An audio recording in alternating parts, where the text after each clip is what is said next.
ஜீவா வந்து கூப்பிட்றாரு, "வா வெளிய போலாம்" அப்படின்னு சொல்லிட்டு. அதுக்கு பிரியா எங்கன்னு கேட்குறாங்க. "இல்லை வெளியில் போகணும் வா" அப்படின்னு சொல்கிறாரு. "இல்லை நான் வரல" அப்படின்னு சொல்கிறாங்க.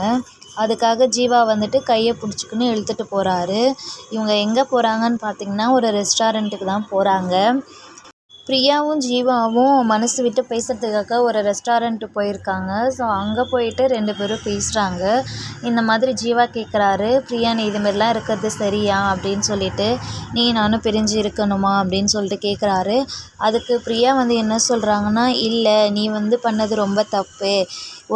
ஒரு ப்ராப்ளம்னா நீ என் பக்கம் தான் நிற்கணும். ஆனால் நீ வந்து நிற்கவே இல்லை. இது சரியா?" அப்படின்ற மாதிரி கேட்குறாங்க.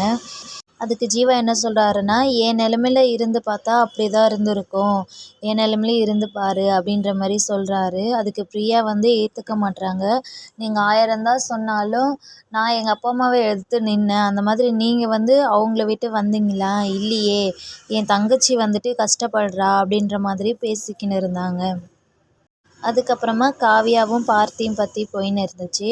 ஸோ அவங்க வந்துட்டு ஒரு கம்ப்ளைண்ட் கொடுத்துருந்தாங்க காவியா. அதை பற்றி தான் இப்போ டிஸ்கஷன் போயின்னு இருந்துச்சு.